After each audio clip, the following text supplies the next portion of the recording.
ngol bal konton ne jang ne programme kutoto me alon ko ngawale kumasali Fatu network ka fay ko 60 minutes with Fatu wala minute tan woro anin Fatu first one nga men natale wala no interview ti me alon ko ni imam babali into leake bidung nga men sotali ning funding ke odole mu Babucarr bob Keita gambeno be alon ne aketa moleti me alon ko aka alfansum business o wala babulu abala fansum business o la fo kudo nata ke ala life kono anatata bunjawto abota bunjawto afuntita hanisa bala business o la afanan bala do ko la fo nyin wiko kono ala nata so musola afututa bidum be men kacala wolen kabirin janning abe ta bunjawto ala do ko mo munati nun kabirata ta bunjawto kabirabe bunjawto anin kabirin faran afuntita je fo bi Bob be muna kuto minawal kachala Bob be bismillah la mbafale welcome to 60 minutes with Fatu.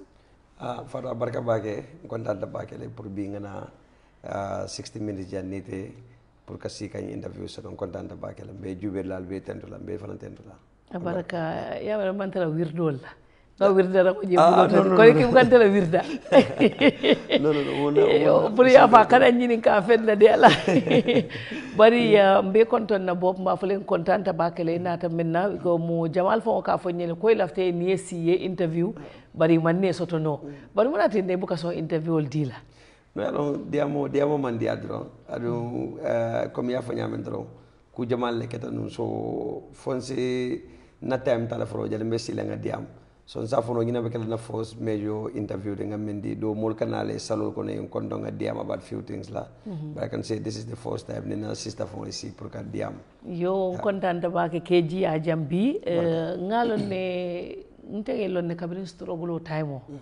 wayata fan ne ma nyoji ndol be America dol bi je ni lafta interview kala on the ground in si altul commanding fale situation o be nyaadi la tara manyoje fo kabirinte seyta nang 2017 wala keta na ñewje foloti bari wo fane be la business wala be la doko la fo sa fo ñeno demanding bob mu jumalati barka bage comme ya fa ñame to mun na sistal te amanke biti ameta la brain struggle time wolam so bob kay wolom the same person de membe sirin jam Babucarr Keita original intel bota basele tamasansa but zafono bada siara le fam bikon tel fama mama o bada sarso villa tata baym wala julaya wala asi tamasansa so intel fama wulu tamasansa ne den ala ke intel bada tamasansa ne ngana dindi yake jele ngana primary school ke jele mbota je ndata basse mane kunda St George's mbota je murunda tamasansa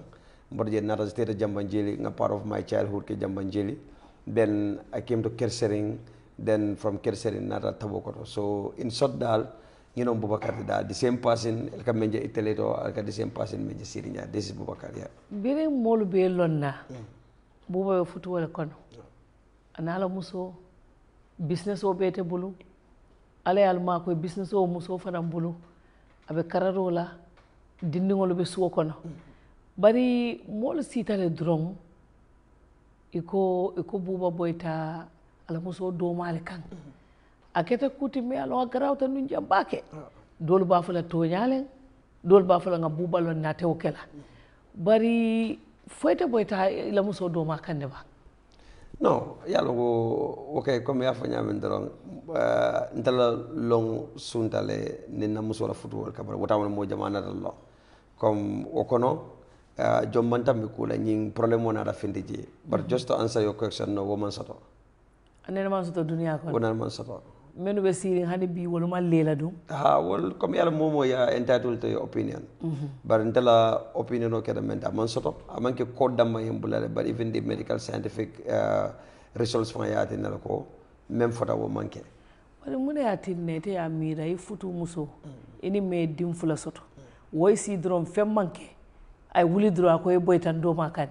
woto wo be kala ku garawri mbalti natara man soto fota comme yafo nyame yalon I don't want to go deep into that because it's something me alon ka ketale nyine talale but ngamel sarente nyanda ka clarify le amanke boyen kaw la fon follow keta follow futu wala banta boyen kaw nata na amanke ko rape le sorata ina ta ko futu banda no there was nothing like okay boy kan ketale futu wala banda somanda ndata do ko la murunta na wularo rek nata ngay boy kan ko tare ngoma atara biral be futu wala kumo manfu anana man soto so kabirin futu banta walto la ñu wulta exactly andal mo sabo bele be no bunkon but at the time wo be kala I think 1 month before sunguro fa mantar state intelya asasa dal ya murundi la sokana so kabiri nyinketa bob la bunjanto ta parce que kabiri bita bunjanto mol ba fula bob fa ko nyinte to nyati en dum bob relationship bale babulo ani mansa kunda dol ba fula mama koy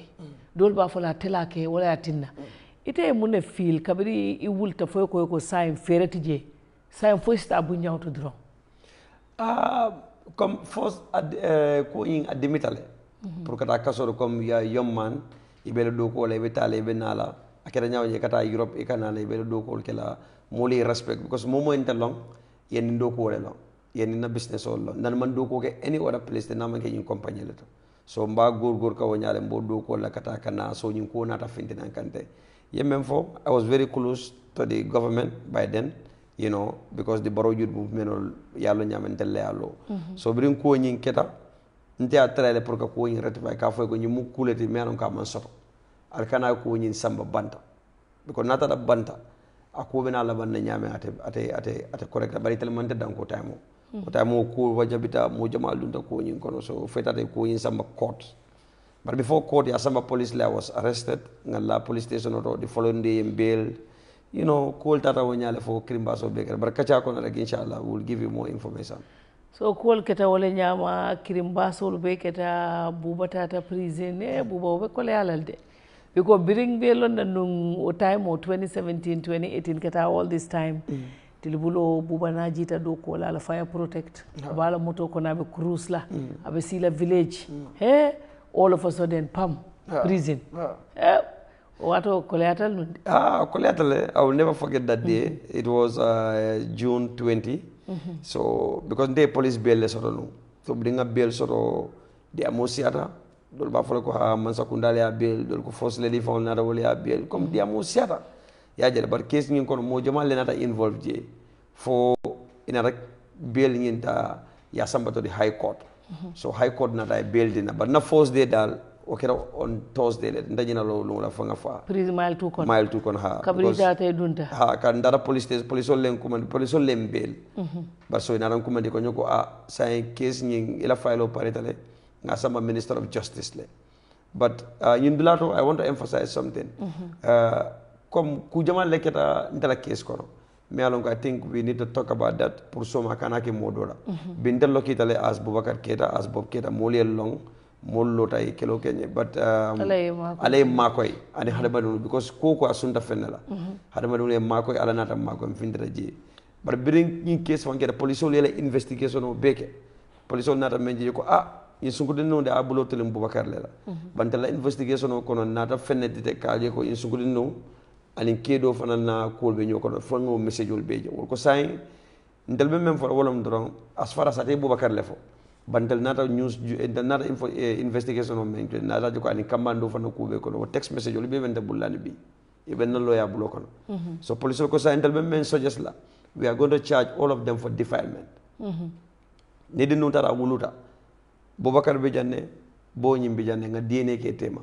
o DNA walna te kanante walna tan kanan but initially police ol recommend dum ani o text message ol bebe me sunguro ning ala boyfriend no tema so foytol ko le dun ko boyin karro nyin wala kono nati because men keta sunguro e memfo ala statement or wala na at the end of the case ninga modol moy e ka nyamata kuma do e ka fa Babucarr yi dimu manke indi bari ya boyin kan ina elale that's not true because sunguro nyin na testimony kono comme kexol kam men bondi ani ita fo because it we are the only media men kanyin ko bani wata malami jabi je birabe testify la inside the chamber sika men fo adda e même fo ako atana man kewlo ala life kon o boyin kan wole kono dia boyin kan kilon wole kono dia boyin kan men kala wole kono dia so obviously natare ntele o boyin kan kala Muhammad nyanta tala Muhammad nyanta kan de wol wole na tara te won fello o boyin kan ko na kono ta wolto a woto ni dindi ngo ni DNA ko ta nyanta kan delta but ala nata ke kol keta so back to that first day so police all they did a very good job ya jele but ntala Coleman understand police all are the one responsible for investigation. So the police all investigation okay Kairo Samba Minister of Justice. Minister of Justice tapaleya bekera wolto. Minister of Justice. Minister of Justice. Ite ama wolle tapaleya ki. I know their names. I know the officials many call beke. I will not hesitate to call them out. But obekela allegation all. No allegation. I have because my facts. Evidence table. I have my facts. Yeah, iwale ya case odundi nyoko nyaadi. Yeah, dundi nyoko because Bob Lebije. So ite ama muna nebe Bob la case odundi nyoko ne buka dol because yeah okay bring Gambia lo rape case jolle soto da Gambia is in thousands. Yeah, kasi ala. But the rape case attention on men soto. There are real people men an ko rape ke be mile tule. But in that case feminists only more brotando kanyame because Minister of Justice at that time they were a group of feminists many an ko they have interest in this case. So you might care about what the police report brought in. Because police report, I still have it, my lawyer have it. Wolom ko Babucarr nga child defilement lala. And defilement is bailable. Ya di ito ko hani. So Ministry of Justice. Yes. You have the Minister, you have the Solicitor General. Thank you. And then dokula jamal lebije. So iti amena wolbang. Because feminist ika for many feminist so it a fenke no la je Solicitor General mamenji. Okay. Sanga jube nyin case keda in 2019 le. From the information they mentioned, Batembedu was the minister at that time. So if this was true, I was going to be prosecuted by that time. But ngamme from a clear source, by there was a time for Ndoya Fanya, even there was a day the Solicitor General was even angry because they were coming out the door of Bob Keita. For Bob Keita, the money rape case. So they were pushing so much on my case for me to be apprehended because of they have their own motive. Because of okay, maybe I was close to the president, the labor youth movement, the business of Kelambesira village, and Parela. You could say at least I'm more killing sort of Melanco. Yeah, Fansu Motos to Juna. Yeah, until Fansu Motos of Juna. Because doko le asin come nga from school nintu babol start ka doko ke fire protect I was working for them as a marketing officer nga skuta borande le birin jam fokale like that land ka marketing ke ñu ko ozone wall so until we struggle so much to get to where we are but some of them ima molla story long but then just to come back to that so o feminism ngi le ko ñim push because mo fu la police oli le charge so itele do bondi karala evidence will be bond because you le charge. So mofulo men police wala mofulo men fo me alon kala text message olu wolu fanam funtita yi ka men fo kayala message o jani dindingo exactly so al mofulo le bije bari yow bondi je yete tuje in the charge for the simple fact that he ko sunkuto ko anintele yake but Minister of Justice ndala fakalo for Minister of Justice ka investigation okay because police they are investigate police they did a very good job. Thanks to the late former Inspector General of Police, Alma Alene Mankavra Mahmoud Job. He was the head of police. They did a very good job and anti-removal. So the recommendation among the Minister of Justice, these two people should be charged for defilement. So we bring file Taraji, Minister of Justice, one of their officers by the name Bafu Jeng. I tell the recommendation of Ako Pamodu, itala reported Sunkuto bring Pamodu, the boy was dating Fatu. Fatu was already pregnant. How did they know that? This was tana lawyer la kaito kana bije. So you could then wo diamo kono itele pamod bondi jele. But because of woko problem, so now ajibe ye police la report from file. Now they charge me for rape. Because they are not in charge section now. It cannot be bailed. So the Ministry of Justice was not fair to you? No, they were not. And they know it up to today. So at the end, when the verdict came out, they have no other choice but to withdraw their case. So I was calm, Minister of Justice case from Mambang, yeah, withdraw. But so the Minister of Justice, did you get to talk to them? Ini kacha, birin yung ko beketa, ini mambeng. Dolby Jeng apologized.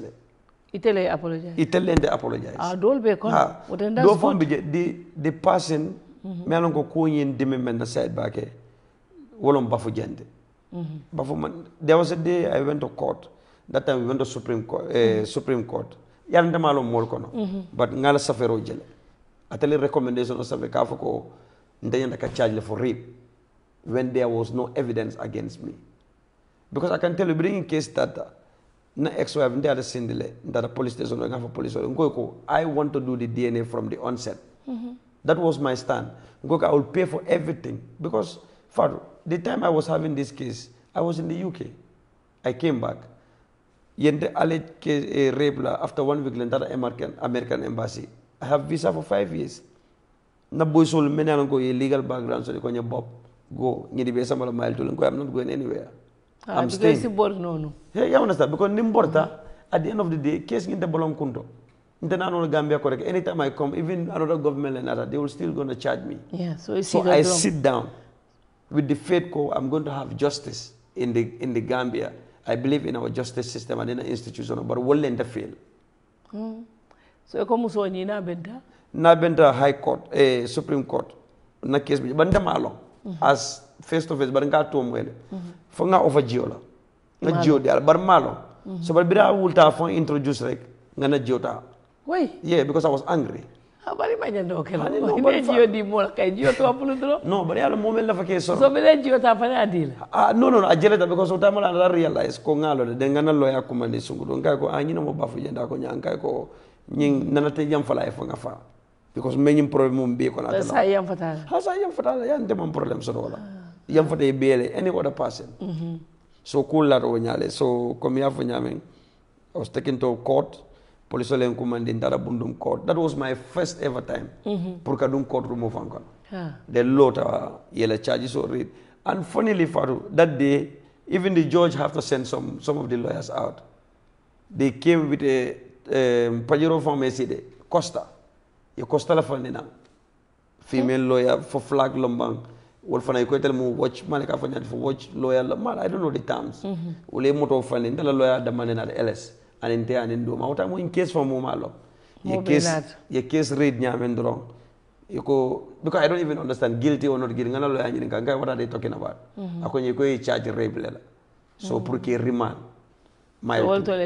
so time ole remand so it was very emotional because samabe kekande ndara mile 2 because ndaka mile 2 mo TRRC le so I was not in remand that confinement thank God nga Yankuba Touré wol tarjani modol but it was very Yankuba the former minister so that selo kono monsino I was crying the whole night because it was a small cell yal ko bila life nga fanya you are living your life 1 minute rek imante fanya dawda prison so yeah it was and crazy. And for sanji jelo 1 year 6 months.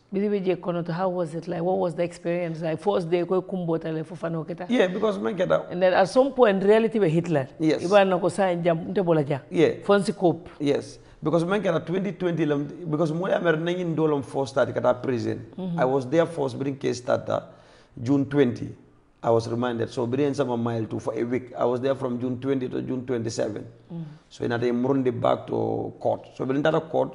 Jojo ko sabe abe whatever nan lawyer bail application o dundil so Jojo ka be ruling kala but if they want to take me back to mile 2 we call alas now let me just be taken to Bundum police station feminist ko faranta kala ko feminist ibe kayol to yalla de no yalon diam lu nasi da fo ci diam because feminist yende torale and they need to apologize because ye rompa so wala ka funyi many feminist wala ko menu minister of justice and other feminist other feminist group they have bafu jenna group bi janne ba musu ko la group bi janne lala touré la group bi janne da musu mo badi wolti ba musu there was a time she called one of the police officers a police officer ko ni be okay ta dafa yam faté be la akoy ko we have a text I saw the text among allegation we will make la nsato fonfo we have nya ko nya ka ko nga case le so we have interest in it so wala there was a day na been to court la faka attack le jefa that I was still going to prison la fa la ko mu musol de don le bebulo fa ndum feminist old nde musol la na friend sold na case kono wait and le momo e boblo ndane muso law so ndata kila modi meme muso violent la so but these people they have their agenda sai mile 2 ketenya dile bribije yeah so na first day I was there following day what am mujama famal that mile 2 so first day that day on the 20 it was raining for suba you don't have sponge ndim fay ka avian jodi la susulal be balandi jang it was crazy following day wultana mul start kana kam visit lot of diamol be ke kan itela ke make itel dunda tan tebe derine first day was hard but birum wulta somanda yanko bature yanko manina ko nyako ntabum former minister I was very close to the president mbijande more than yentarjan mbijam more than 8 months you are not better than me kana miracle you are going to live here now be a man and be strong so since that day nga reality bil ko okay say kewol le bijanga kewol nyol le tarja so mbije for a week ndara bundum jojo ko soma be ruling kala na jojo o soma na another 3 weeks later mankende driver man soto mbeste sonoto say family sol ko mer na police sol man de dundi selo ko sai ko fane yedu ha ko ndanya ka dunne ko modol selo ko na nyame so e sambot mantaje police sol ko court order le ngi nati jatal ma ngi nati until as far as he's safe here he's with also wularo e nga findi nga da si banda boy sol na me kachala wado ngejele kana fini la motor kana just to see mona na bom mantar selo kon ha boboto ni maizino so bila tata fo sanji killing so mbije no jojo na finally jojo na murna few days before banasalo I bailed in so I think I become the first Gambian main charge for that rape that section I don't know which section it is yeah bail so the amosiat iko manyana bail the following day feminist kilon te ka manyana kela yo manyana bail ha iko bail for manyana kela so ye case ngi samba court of appeal ye court appeal no lawyer commanda fo nyen kay ko let's go to court so is that a court of appeal so I was bail on the August 11 so the following year they went and yalla même fo ngela fanitale lu menam furuda na fuko keda lu menate on the 31st of March that was the same 31st of March they took me to court of appeal for my ruling 2021 31st of March so 2031st le so 3-man Judge Lom Justice Mahoney Justice Kumba Silla and Justice Hadi Rose because 3 Lom 2 have to agree they're very strong so Mahoney did not agree with the other judges because nyimu section luara kolom he would prefer the case to go to the court of appeal the Supreme Court for interpretation of the law but this other musol ko no case nyima nyana bail ye case dol not within the Commonwealth Court then my bail was revoked on the 31st of March 2021 so wolule ko kweda ko sanka kasota wato sidal so sai pare tata tata kasoto so wakaso watu cold data no then all of a sudden pam mobe bob muna wo falindiro nati ala garawtal nun ala drone anin to one seater drone ko be blota up yalo ta wanda kata court ni mo nata maybe Kexlom Lamin Jai few friends anin badiwul wala kana mbita mena terol dol manje freno dol manje business partner dol manje ni dol buka jede na duta na duta so dunia balo ni wala so mbita ka wonyale court adjoin gay namani nga musol fan ko adjust la rek iba adjust la so ngo fit le solo just going and coming and praying baro tamo ko mo me kana njube ngoy ko this thing abe banal so following killing drong ko na falling be falling akeda bam because ndafa mal membe kiri ana kono ni bije ndel be dame confinement is crazy ite be ka foni mona de visa information o dila ko e bantabe duri so ndem bita ka nyi long la court because ni kada court lu menna ike koni ne soma la juno maybe around 7 o'clock utama ni la prison bunda ila one man cell nganku ni men bita ka nyolam findita so findita ka bo confinement do ngap paral je comme paral be jumare prison fon kon e ko mun be kedi anko je ndamar ko dital keda way because that amount of paral mel narante kam wona man soto wata mun kajel ni yanko bature bitala maybe 3 para ena ya samba ani yanko bajol ena 9 so ngaim para but up to that moment ndafa malon ko what is going on so starta katama kata so as I was going so ngaji gal kan chor nyoy but ya libe prison comme ikata da kam fala then I was very angry So I think I even insult him. I can't show him. You go no nothing. So ndara fo nyaro. So one of the prison officers is my good friend. Aborda akonye bob yil nadi tel kam. Ngai ko fo meneketa akonye ko bi cool man temerin court. Ngai ko meneketa. So time mo ngana lawyer je LS nata je, you know, and then they took me inside. I Africa for muta wolung. Then they saw me Bundung was crazy. So and I feel so emotional. You know, so time will gal na de konyo ko be cool better ne parallel na de come you are not going to go in the normal way. So ele escort motor nati, you know. But what I meant in like get traumatized because before when I was going to court ndaman nekata. But this time come ye namoto sandwich maybe you have 3 pick up there we finding parallel then the phone motor kono you find the parallel then you have another car size like 7 car akawunda president ko president wala maybe a mass model so say ngam kuntelim bundum la so ya jam fotor je nyameng you know it was crazy. I've never seen anything like that.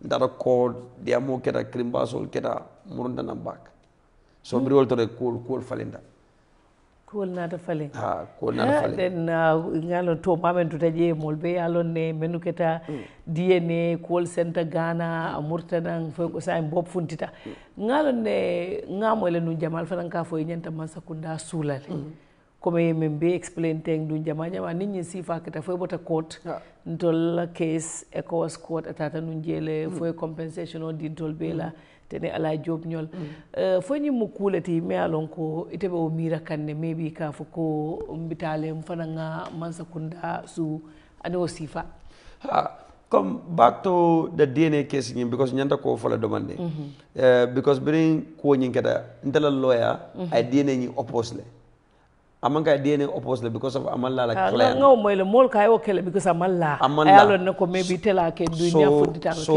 back to that topic wala nan koy ko the institutional man strong citizenol kata fa fay be kala di process la and akadante malolti come in 21st century a country like Gambia even a DNA lab ma soto jang so bi na lawyer yo ko deny anyi ka nata jama ka fa ngai ko ongul ngai DNA le bende bonde la jang o kol kono Supreme Islamic Council bijan le president bijan Christ ku jama leketa mol natale di come to prison nana ma mi refon kol be na prison to come and talk to me pour in case ye bang there was a time that they even want welcome na for ko pour DNA tuje no il after pour ka case flow yen be bang because they were talking to the president pour ka case bang ko nde meta janne 1 year 6 months nga diun le bulan koma nga mon le bulan koma nga business or bulan koma. You understand? I stayed in this country to clear my name.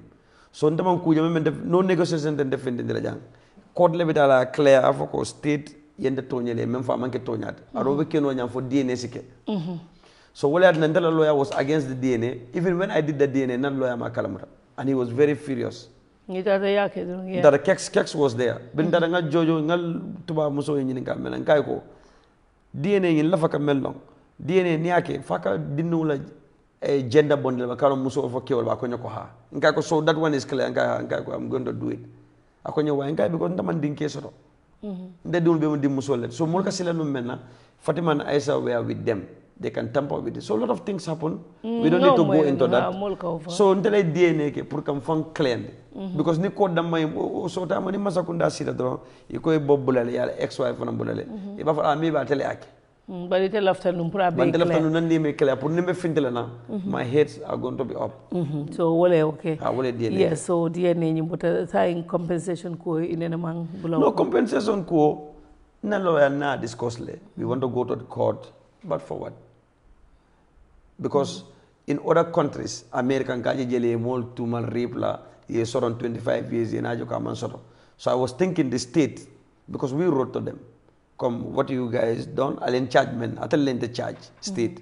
al ko nga rape leke al boto ji atel len na DNA request ko take from the court al boto ji state na yal febo ko atel len de membe kelo atel fa DNA conduct al fon le DNA conduct the state not anybody the state conducted it the same DNA fintina nang e kale ko ale même fa man ke toñate so natare no mollo menen ko e sen sotole ade balfa sotole ade la fa justice etama yenda business will destroy yela fa kana image destroy yenda family destroy because these kids they are part of my family Yeah, it's very So we want to go to the court.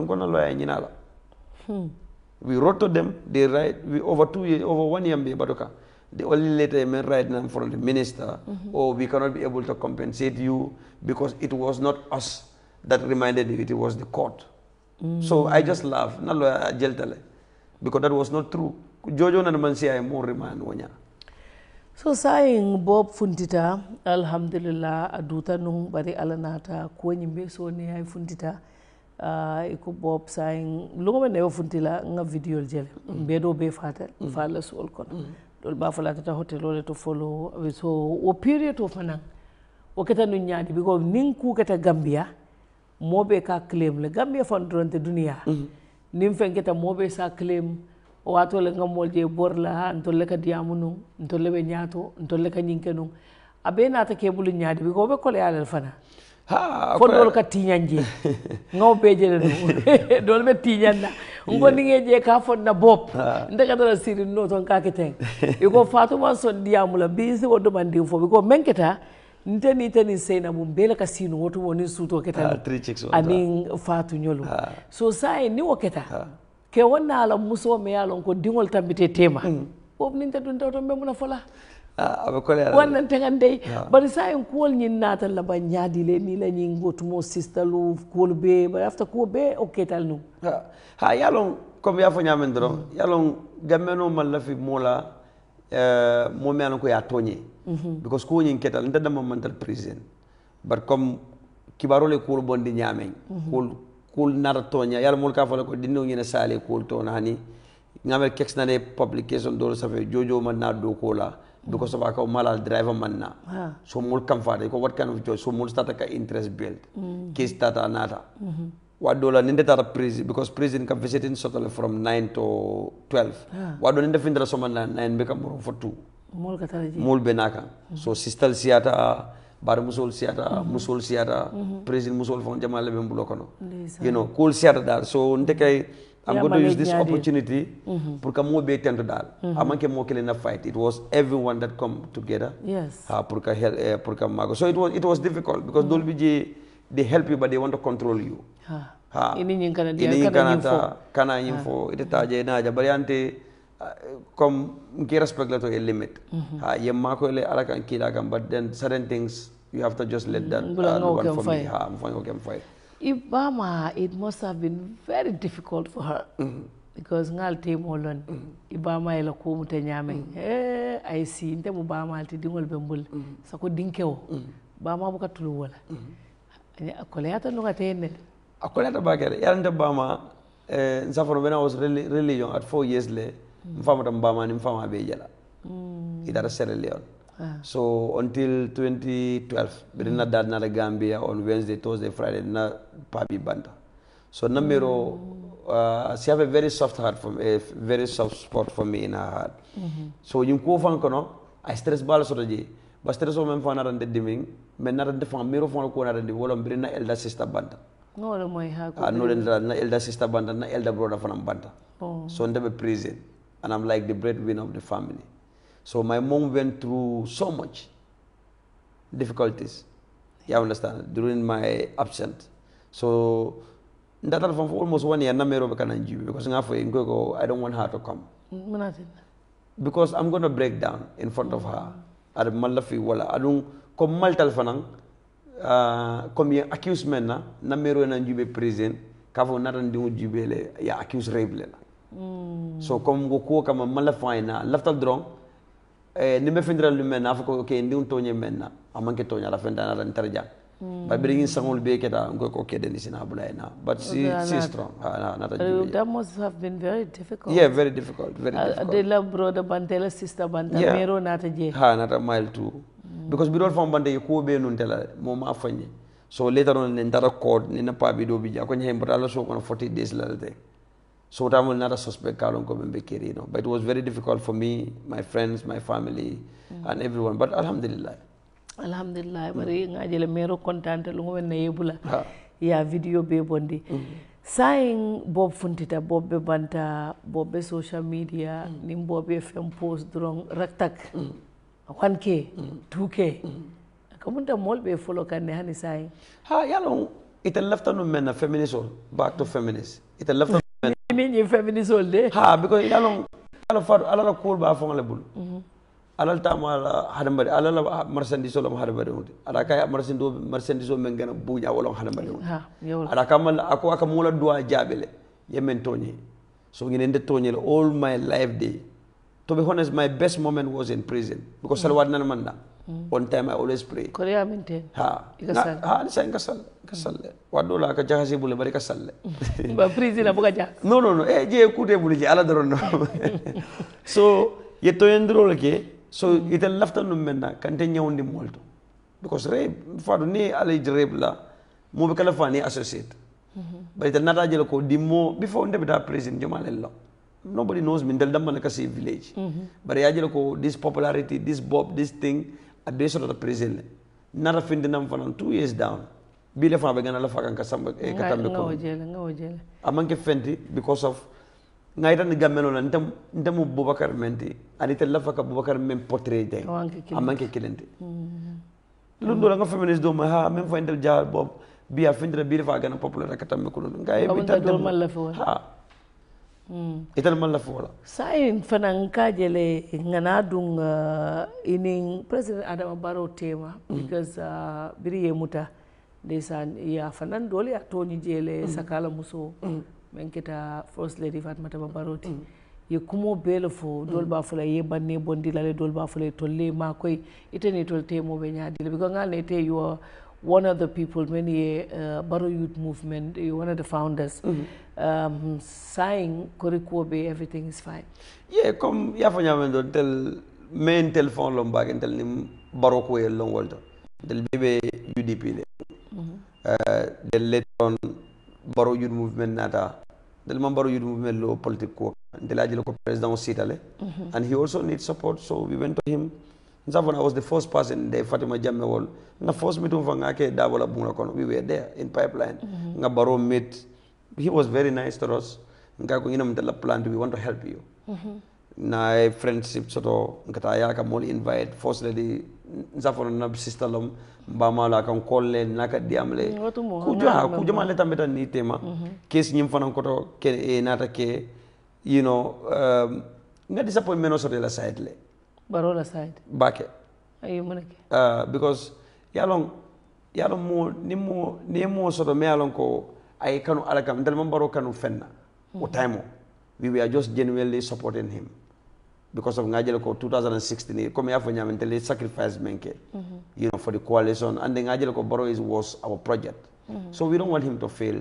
nga youth movement all low to we supported him for quota da fa fota nyinto but you know ntel ma expect nun ko president benala la involved ntel case kono pour que case ñu withdraw wanya but comme like parce que loi la ma te dunno la no ma fay dunno je but comme if I yalla 1 + 1 is always 2 if I ajela ko ñing ila molo you know wala nante one thing no he should have addressed because for the case bi dakan nu ñame abatakan nu ñame ni alaman court ton dem foyta da court ala nunte as fit no bolli no but court case yes nim president ya bulo du wokon molbe modla ton la tel kat no ma fa ko pray na case stop bari mu loi mo le loi dada mo le loi dada because mo le loi dada because at the initial point yalla nako ñi be menke ka man correct at the starting of the case what they were doing was not right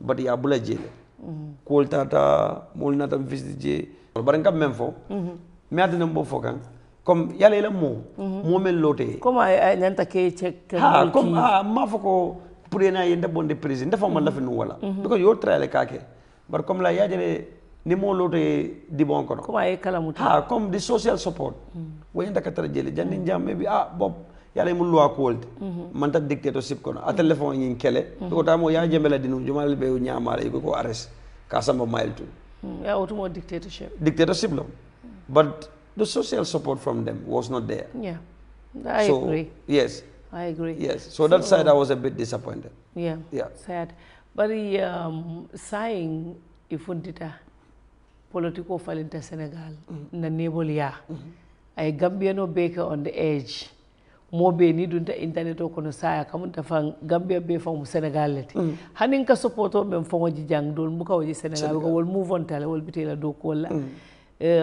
dol ba fola saya lim fa yadi young people la eni o fo iketo fo jele ika meyo taliben suda to fo je ika Usman Touré to fo je ika young people for dal in general for political ambition for betela le ba comme afo nyame Senegal ni Gambia ika fo ko ika fo sura kan fo nyame malam fo bena bopala ken mun ko xar ñaar but they disagree to wala because ka jël ne Sénégal jibe Fatu Sénégal ka la banko kanu ñame comme Sénégal ka la fi ka sacrifice menke pour ala banko to ina dan tel jibe jama ka kil ndel jang most of the time we want everything ready made yalla karambo tole patriotism exactly foddi ngo sa karam di ma school so ka Sénégal ka mutal ko ndeka Sénégal jibe ko country sa Sénégal Angleterre and America they are very proud hey we are United States of America so Senegal ila mol karandi wala kaytan dila ko ila mobile jube nane mordol ma fa ko Senegal jube ne Serigne Touba ko fa jang ye Sek Anta Diop la ko mo fa ye la mol comme ye banko kanol dundi to a jarte wala Senegal na tara ko mem muta fanninkel itade ko mem muta katara fa dangot a jube resel men keta Senegal but what we fail to understand nyinka process lam amanki overnight Sonko when they started this project positive commitment for positive what I want to dabawol jamane jijang few people menan ko kadiam but Sonko they went through hell Sonko boyta fana election Sonko boyta election otal am baraman give up ye werol teka ya bute ya karwas ya tiagas ya accuse rape la ya kumande nembela ya accuse rape la but I believe the men ala believe wolom ko nte Senegal leje ndama pick up oje ndama envelope je nte Senegal leje and he stood by that but be in the line young politician will be even men be for Lombang, Talib Lombang, Usman Touré Lombang. Which of us be sacrifice la pour Usmane menta ite ota? Almake follow maybe nyato. But for first start dulalto. So what I na be ndabe men foka youth so leko wolom ko political come come for success jama be kana by chance la you have to work for it. Amanke yesi ye just na ba dundurong. Wala Apple Watch City, you see Facebook, you Natalie, I don't the internet, okay, tell president the next. Abeka walk away. It doesn't work like that. It is still a drong, you have for a side telling. Honey, you have for a cut box. No. If president become more push, you have to work for it. Ade became for impose no more kan. More nyanta ka jube nying. Ay mune ke janjani be man say adilala. Because become more for all alkali afon natra cool ba nyay man yana sotal. Of course, in Bel Gambia we are all living here. So, mon ñandal ko man wonene cool bula natal laftal be youth so lafta ka real change le soro we have to start to be honest to ourselves ibe wakil ibe arrest lan ibe wakil la to contract rules of the government ibe wakil la ibe banenal ibe wakil la ibe kuma kulum folere until we are ready for that what Senegal yalo wala mo problem wote kabirin kelobe ke kanum struggle kono yalo to montel buka fensoto feng itina no jang ine natalo post 3 likes but saying membe kere jama kala fitala karafulo bela yokko bosiro ki jang yelo jana Sonko yol sacrifice tal Sonko ju awdun do ko la minto ngame revenue impo ya bay yala boni mbay ato do joma but still ilotale they believe ila stand moment that the election ota ko sitarela aman second fonta aman second fonta ay tad leta but still now our message was ntamantraining project lam andelo project si fam balo la Gambia janne president ya fo bita meyo ya ni ko president ya manke chahan kodi fem aka start dulal to Sonko ya start from the community work le so mulkana president ya fona meyo financial so am meyo to sigan so bi Sénégalais be karteta ya fay Sonko etembi il lafta ya fay Joma etembi be lafta Sonko le president because it was his idea ala message adam mantet ani Mimi Touré la story jibe there was a time Sonko ko Mimi Touré fadi kalma e diamolal Mimi Touré fana ka the same thing but ala consistency ya belief tale ka belief Sonko jibe ala fem birin wochoto fa ala kurto fa den ko samatol aka be Sénégal made lam I believe tala project wala amanna don kata ke bambu mo kilin koma ha ñi deben sambala no political be 21st century la kono fatu Gambia na youthful population is over 60 something percent so mo kana mira ko ibena lol duro yaftan bal dum wala moto ñimal borendi te ma bo groupe dantam ko ma wala be kele president no you have to go to the streets. No, Talib is not only the young politician. Because but yala ka dendi ka ñimal dunne abe UDP mol ka folo ko dawo ñanta jilale say ate keje ba munana dawo ñanta jile Talib e keje ikate mu young iko lafta young manol la but for Talib la damma yonta UDP Yankuba Dabo is there, is a young guy. LS Kamara is there, is a young guy. There are a lot of... But I take it a mayor to the science, Sanjitang. I can have all the binding. I forced 5 years over now, the second one on Konabita for Sanjitang. What happened because of maybe experience, I do Kokele as a mayor, I'm a Walla Martin. No, I do Kokele as a mayor. But I am a public officer. UDP a Talib bond because prior to 2016, the Jama Bijaman Talib law. Before 2016, Mo Jama Diam come political Kona Jawo time. Jamal BJ maybe they are not even involved in politics. So Talib Natale, UDP are Sembente and Ya Makoi, I do cook within KMC. And now Ibafuka Lafaka president. Say Mbea Jani Watokon Fitino Mbeni UDP tema. Talib Lenyandaka ke, Hani Talib Manyanaka kela. Yankuba Dabo Yanaka. But it was no UDP. So Natale it sign thing.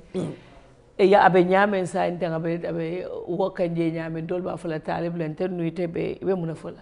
Iba fala ngabula da bulu fo ngadi dindi wala talib na wala comme ya fa nyame yalon tebe no UDP le arbi nsafo na biggest support base abe UDP le ni la mol diata I'm not a member of the party but ni la mol diam tele ni la mol diata kairo be ni tema just like NPP the same but that is up to UDP to decide who they want their candidate to be. But it as a young Gambian, me along is influential, of course. Yes. Molke follow le. Andunga matalifa na mwila molti. Because very ubotanung itata nunga yala ni ukul. At least it's a for no mfananga wale mira maybe kebal siji ko kebal ji dindi wale sel. No yalong ndabe dame follow wolom ko. Talib is a politician. Aron ndabe kala politician wala. Galela. No. Politician o kam memfo. Mbele aji jang. Last mayoral election, I campaigned for Talib. Even though I'm a member of NPP, right now I'm not a member of any political party. I'm independent. I don't belong to UDP, I don't belong to NPP. I'm independent. But they mention Wolonko, then Senegal, we need to start to put politicians into account. When we mean Wolonko, amanke drong, ni lafta cartel yene findi youth sol kam ye selende piko pol santo ye tisarol dila ye bulo ko siye ye carte fay ni sira doro ye relax yo fondinkel bulaje yenite any interaction so tala ko take for another 5 years and Gambia is a youthful population so ndem même for youth sol be ko wolom ko let's try to think outside of the box and try to come with our own.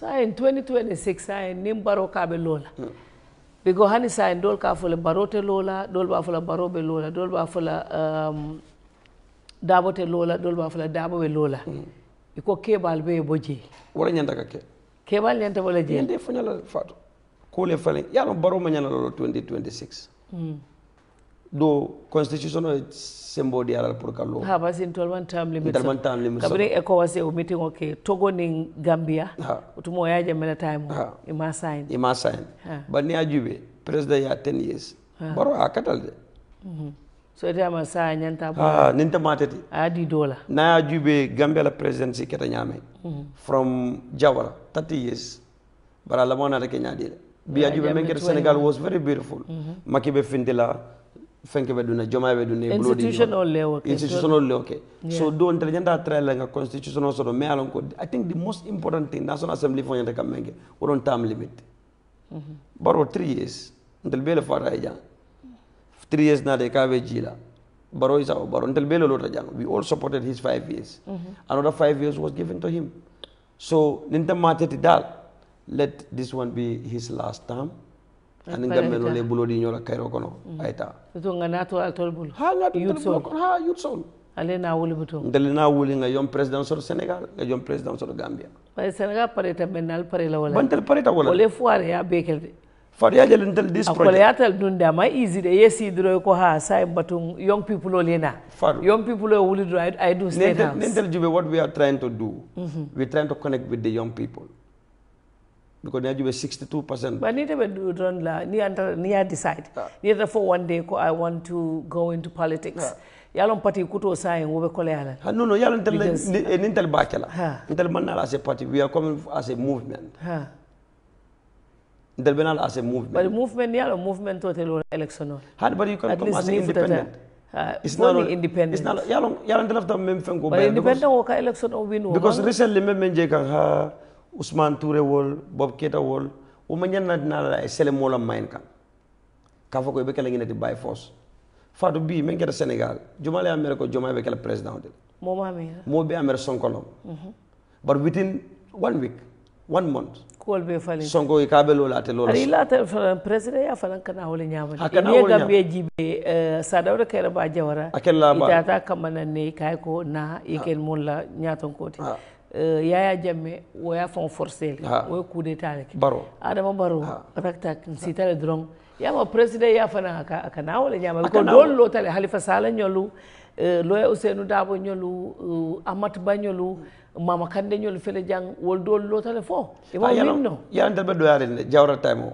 bari ngame ko mene jawra kele baki selfu diba wol be wol mo man nake president from one boy from Kanela ala ka dide so manke ko fanan ko the only way wolen Sonko e men ka din jomay no do fanan si wakete win no Bobby Wine nyol hayna exactly Bobby Wine nyol de very radical malema yo wol be radical ta bari man si bande mem fokan wolam ko youths of this country nyenta ka unite as one na common goal movement if Senegal can do this we can do it better because nena population of Juba right now because 62% or more they are within the age of 16 to 35 and for you'll be surprised to know that a lot of youths in Gambia right now they do not belong to any political party. Really? Yeah. No. Social media hype wakana mota the reality on the ground there are a lot of people they don't belong to either UDP or NPP. Because of Sani Cool Jibe Nyameng, the same thing long, yen bayin bunna berola. So it's like country Montano, we are still like Beloran to like Gambero do nako. Gambero da manako. Senegal hay na bi ngome be sirin jande na Facebook Senegal e do nata je akonye campaign o bantel sai. Donc wato si. Sa na president on nata len do ngajele ya congratulate sai ndiatal. But the Gambian will be killed all hands. Bring 2021. Nobody education system one and so wala nante ka fako yem mem fo nyanta ka na curriculum nyen jubele Gambian ya fana dundi molto back biani dindu jube the other day I was really surprised dinol me anko when ya jambe was living maybe they are 10 years they are 16 years journalists okay nyini ka ya jambe baro ka fo ya jambe despite all the things that were leveled against him ya jambe but still more cover. So what we need to do in the mindset le falena. Yeah, education is very important. And one thing for Allah faka kukil for clarify. Come mole stop ka fako kariman karang. Ita take no la mansa ya kabona ala damane bloko. Bi ni ajube history kono Gambia sungul ninko sumbal men ka sunyaro gental karan nallo. So ni ko mol man karang o Arabic student will member sitting Birkama. Wolte fanjele ji. Ad ni carte be jini nekata wolle no kan mol mem bankara o fuaro kata wolle no kan. Balon karango fango jama ni ko mo man karam be ka fu angale karangol la. Exactly. Bari dol bi jene karantale Arabic. Ade ndejel faru ndeka angale kan fole. Banta man believe communication with angale kan la. Senegal jube even the parliament ka man fa je surwa kan. So bi ninde dara lo bi ngonka ngabugo kan ngani interview ngonka ke fenkola angale kaon na mero membe sirin tamasansa o bal nan kam mem foje so nyanda ka trele ngana kaon fananta nga respect iko dabo baro ni manyana lola sa kanyen tal dabo dum that is up to UDP. Because dolba foka ha, but as a Gambian, yeah. Gambian dolba foka manke UDP. Ika fola ko ha barolo tal sanjita ida ha dabo fanensa lo jama kele. Utsa fanenjante ta ha. Yalo daban sa manke president. Ha. So akamunta te jenta continue. Ha natrate I feel like lako abalo be kende na sa ke no. I mining sort no. Is this right? Buhari be how many years le be president. Joe Biden the same thing. Yeah. Sara jana Liberia la president ba kan de kan ya wona asi continue no le. Aita. So kudo fana lafta nga fo sa en time of la banta mina interview ni rapobla. Wolen niaji be sa internet o kono. Kuma mesa ko kasiya iba fala mandin ko lebe nyin kara dole nyin dole be nyin kara dole kamunta ko si fatan fanso me alon ko tuma ka gena mabole akamunta saya abe ke kan ishutile malete wo ko nje nyaadin wo dan defana across le ba I think is very unfortunate ko ngafo nyama still education system mo ka Senegal le je nyaani ni ka be ka fo ndem sonko jibe suis Senegalese Macky Sall jibe fulolom akada je president sonko joralam nearly natari ma banu he was going to win to be the president. Jomai mu sereroti. Bari ka Gambia da maneje ntamu nyinati. Gambia fan ntamu ni nyininka. Na formal fon kono sa nyanda ka bondi jele tribe. Yara Gambia bi ko jana idara ID card nyininka what is your tribe? Nationality nationality should be like Gambian. Because being in the Jube nda fa manding called. Mbamam fulult. Na ex-wife mo surwald. Na current wife mo manding called. So tribalism ndefe amanyala ko ama plaso so Gambia nyandra ka wuli nga kele nga bay. Because aka fitino le wuli ndi banko. No Gambia mbele denta. Yembe fo sai la muso nyinti ndo nyinti. Exactly. So sai Bob wotu mo internet o kono mo jamal ko crush. Ndo lafta Bob lela. Ngajele nde aka safele ko dol meta mabo. Zita drum param Bob fututa. Disappointment wal ketalde sa ye juma futu teng ani ngaji weekend ko le futu woni keta weekend ko le futu woni keta ngana sabono ngana e quand même for the love of my life ngol futu na best friend lam she's a very good girl from a very humble background ngalo ne less than a year ago comme ya fanya me cool siata abengine futu la so it was a surprise to many because I'm a very social person, but when it comes to her, konga mistake make in the past, I don't want to do that. So I tell her over privately. It's different from this. Moma maje numbanta. Ala performance ya. Mo kendolom. Dinim kulurulom, and you know, mitale we were friends, and then we talk about marriage, and yeah. Alfututa. So are you happy? Very happy. Are you happy? Sabal Konyari, very happy. Are you happy? But you can see from me, I'm signing now within 2 days. I want that telephone drone sai okay? Yeah. We going out to jenne konye nganda muso jele sai. Sai ha. Ya sai Fatima. Dabo jula. Yeah? Sai foi katagaro for beg.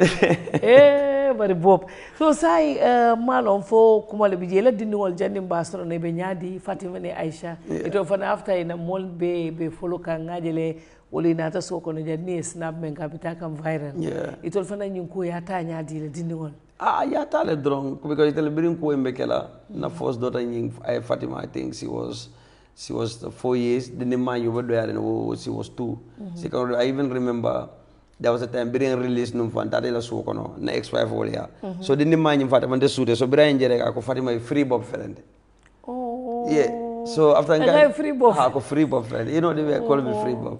Yeah. So nangala dindia na talo itandala wolto then she start to remember me but nende ndiulo we have that connection comme ni delta le you know dindi ma nyata men fonte mala bro dalti so we have that close relation but so everything is okay you know they are on social media ngajele la muso fana mitle muso kutonyi and then they really like her mitle so it all ba ma do ngala relationship kori everything it's okay. There's nothing special. Neutral? Just neutral. Dinnu leben na tema. Yaran.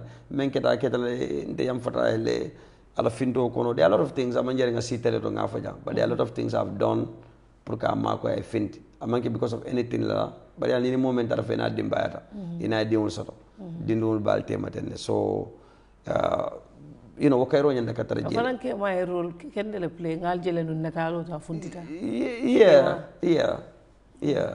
but alhamdulillah now everything is okay. Alhamdulillah. Yeah. So then the program o banna sign akamunta 60 minutes sile.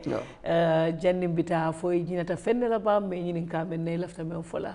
Ha lafta men fola don wolom be Gambia mo be tentula be jaila. Be men fola youth sole wolom ko nga try for us to be together. Nga murunyo ka nga political difference be bonde mol tema. Nga prepare for us to take our country. If Senegal can do this, we can do it better. So let's just be ready. Nga lo ndamol nga dialogue ke nga na banko bondi problemo kono beke banko kilamuti. That's the message that I'm sending to everyone. Kamunta mo dol to fo jange keks fole kamunta lote ne. Yes. Yalu ko mo for killing. No mistake like. But kekswol Lamin Jai nene. You know, everyone say to the Ajifanta, you know, there are a lot of people, Amina Jan, but come, I don't want to name names, because mistake but Mobilam Dal, everyone, you know, Ngamen Long, Bamal set up from Jam for Diaspora, everyone, they will Mobi, Tentula, Mobi, Jaila Dal, you support Menken, because this is crazy. Sa ila crossroad menu yale mamfutu so ya foid afoy sai futu sign ani kamera jibe ya foy ko jibe na ko sikadi no sign ke bunda sorondale sai musu fulanja manna no musu bantara on the side no taki sufti je Fatima Kelindara sai Fatima Kelin ota banta oto Bob Keita mba fule ya baraka e time momenta inin kachata nga appreciate le bake because bibiri nga fo nindo be diamolan kay be Bob interview la akoni he mobe ya katala manso oto mba fole ya baraka bake ngani appreciate le mbadi ngol membe jibe kang be bi programme o dandila ale janne comme nga fale nyame 60 minutes with Fatu programme le me alon laftal be le moy la foybe UDP le foybe NPP le foybe parti jumala to GMC fo PDOIS momo e place soto janne na andu janni na tan ni be kacala kala akata nyame mba fola wala nyama mba nyinin kala wala nyama woto mba falal tol be ya baraka natara dun tol mon futal tol ma no bari story bal tol bulu men ya lon ko al lafta fola alin contact Fatu network buka fili mola Gambia nale message o kinyi dawda mbal soto la jele woto mba falal tol be ya la baraka fo wati do mbadi ngol mbal konton